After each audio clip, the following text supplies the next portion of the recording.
Missing Saddle. We have Todd Wells with GT Bicycles. You're down here in Tucson training. You probably train more than most people down here. 35-hour weeks. Is that normal?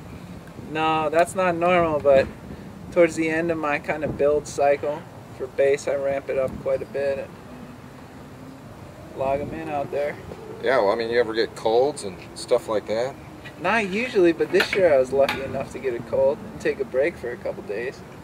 Now you live in Durango, but you avoid the winter. You go down to Mexico. You spend quite a bit of time down there. Yep. Any riding down there, or just vacation? Mostly vacation, sitting on the beach, drinking beer, getting fat. Yeah, that's not a lot of pro jocks do that.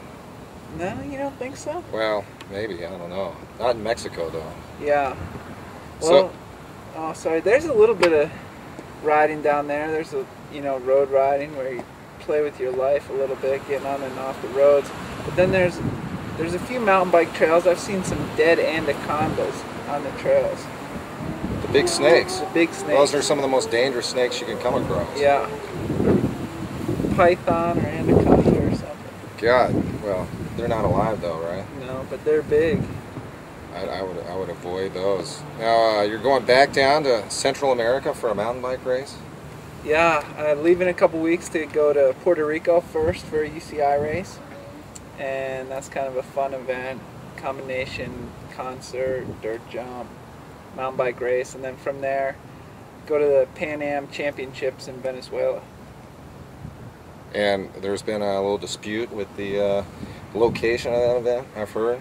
Yeah, well, there's some problems with Venezuela and Colombia right now. Yeah, for sure. They're kind of volatile. They don't like the U.S. too much. You should probably not wear a U.S. jersey. Yeah. Well, when we went to Ecuador in the past, we traveled with armed military guards. No kidding. Guys full fatigues, M16s or whatever, big guns. So in Venezuela, we'll probably have a armed escort also. I don't know if it'll be military, but. And this is in April. Probably. Yeah. Mm-hmm. First weekend of April. And now you've got a for sure shot at the Olympics. You're going to Beijing. No, I got a shot to make the team. Uh-huh. They named a long team of 6 riders. And from that long team, they'll take 2 to the actual Olympics, and we'll qualify for that in mid-June based off our World Cup races. So on that list, it's probably yourself, Adam Craig, JHK, Jeremiah Bishop, Sam Schultz, and Mike Broderick. Okay. What about cross this year? There's probably 5 of you guys that are seriously competitive, and it's like it always comes down to the top 5 guys, yourself included.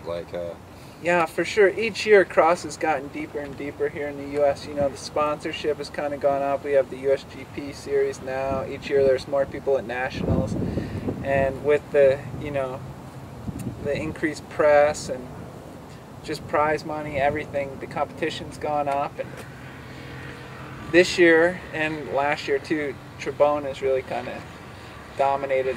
There's 4 or 5 guys that can win the race on any given day, but he's usually the favorite. This year I heard Page might race more in the U.S. also, which is good.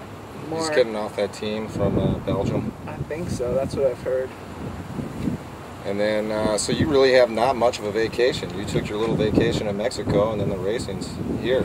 Yeah, for sure. I mean, a lot of guys, their normal season, maybe they finish in September with serious races. They might race some fun stuff in October or something.